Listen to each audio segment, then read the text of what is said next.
Hey everyone, and welcome to This Explainer. Today, we're going to embark on a really fascinating journey into the massive, hidden machinery behind something you probably think of as a pretty simple act: volunteering. I mean, we usually picture someone ladling soup or maybe picking up trash in a local park, right? But the reality? It's an intricate, global web that touches everything from corporate strategy all the way down to the deepest, most complex chemistry of the human brain. So let's kick things off with a question that seems pretty simple at first, but gets way more complex the longer you think about it. What is the true value of a good deed? When you give your time, what are you actually generating out there in the world? Is it a measurable economic output? Is it a biological reaction in your own body? Or is it kind of something entirely different? As we're going to see, the answer goes from global macroeconomic structures all the way down to the individual neurons in your brain. Section 1. The Global Volunteer Economy. With the UN marking 2026 as the International Volunteer Year, we've got to talk about the sheer scale of this effort because it's honestly staggering. According to their latest report, 2.1 billion people volunteer on a monthly basis. I really want you to let that sink in for a second. That is 34.5% of the global working age population. Literally over a third of the adults on Earth are regularly working for free. It's a hidden workforce of unprecedented scale, just operating quietly in the background of our society. Now, just because we call it working for free absolutely doesn't mean this work has zero financial value. $36.14. According to 2026 data from the Independent Sector and the Do Good Institute, that is the estimated economic value of a single volunteer hour right here in the US. That's actually a 3.9% increase from the previous year, meaning it's literally outpacing inflation. And this isn't just some feel-good metric to pat ourselves on the back. Nearly a quarter, 23% of all nonprofits are entirely dependent on volunteers just to keep their doors open. This unpaid labor is quite literally an economic life raft for the entire charitable sector. You know, when we think about volunteering, we usually picture formal organizations, right? Like signing up for a shift at a registered charity. But it turns out formal volunteering only makes up about 11.7% of global participation. Informal volunteering, which is community-led stuff like helping a neighbor, organizing a local cleanup, or just supporting people in your direct network, is massive, sitting at 25%. So informal community-led action is actually more than double the rate of formal organization-based volunteering. Section 2, the corporate volunteering shift. And that actually brings us to a massive, growing trend in the professional world: skills-based volunteering, or SBV. This is where employees donate their actual day-to-day professional expertise. We're talking digital strategy, financial modeling, HR management, to organizations that just don't have the budget to hire for those roles. And there is a staggering gap here. Over 80% of social sector organizations report needing pro bono help with strategy and tech, but fewer than 30% can actually access it. Nonprofits don't just need people to paint fences anymore. They desperately need accountants, marketers, and data analysts. So here's the thing. Companies aren't just launching these programs purely out of the goodness of their hearts. There's a rock-solid business case for it. A massive 95% of employees now basically demand that their employer makes a positive community impact. And get this, employees who engage in purpose programs are 52% less likely to leave their jobs. On top of that, over 90% of companies see improved leadership skills, boosted morale, and way better cross-team collaboration. It is essentially a low-cost, high-impact tool for employee retention and development.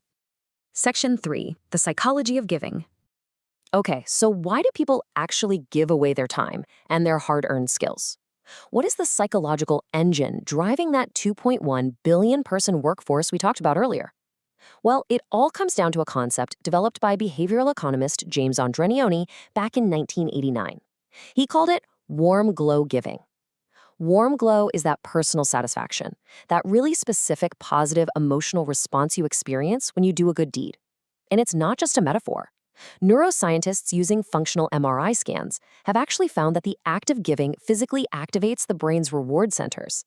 It triggers the release of neurotransmitters like dopamine and oxytocin, our happiness hormones, producing feelings of pleasure that are neurobiologically identical to receiving cold, hard cash. Which brings us to a really fascinating philosophical and honestly psychological curveball.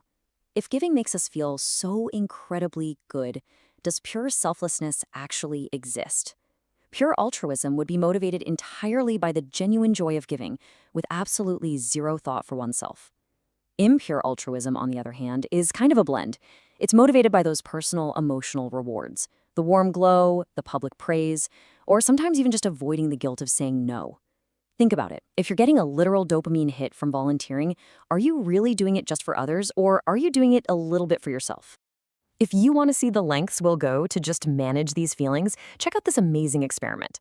Researchers placed Salvation Army bell ringers, the famous Red Kettle campaign, at the doors of a grocery store.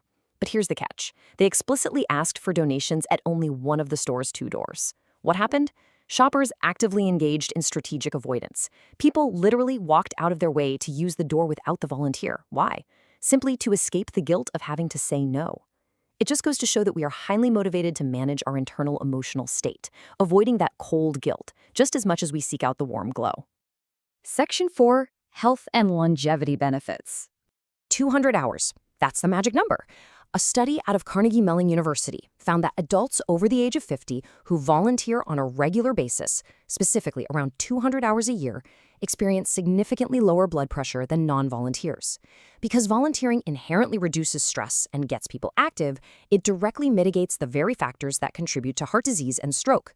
It's essentially acting as a biological medicine. But wait, here is the ultimate twist, and I think this is absolutely mind-blowing. A 2012 study published in the journal Health Psychology found that volunteering can actually increase your lifespan and lower your mortality rate. Awesome, right? However, there's a major catch. The science suggests it only works if you are genuinely doing it to help others. If your primary motivation is self-serving, like if you're only volunteering to get those health benefits or purely for your own ego, the longevity benefits totally disappear.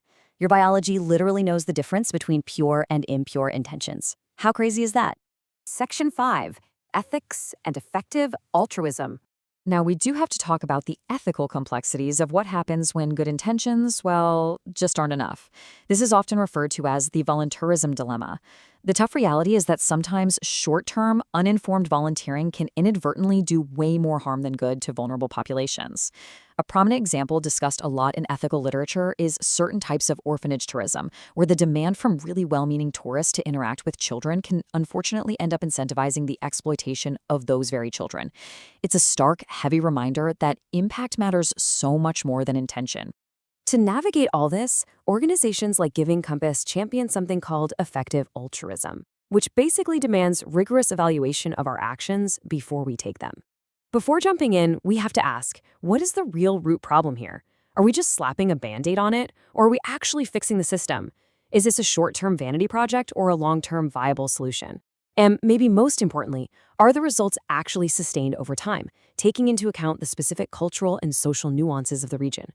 We have to start measuring our giving by its actual effectiveness.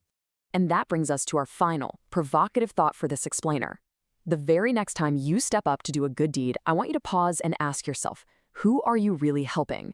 Are you doing it for the economic value, maybe that corporate resume boost, the biological dopamine hit, or the genuine betterment of a community? The volunteer economy is this massive, complex, and honestly beautiful engine that drives our world forward. Understanding your specific place in it is the first step to making sure your impact is just as profound as your intentions. Thank you guys so much for joining me on this explainer, and keep learning.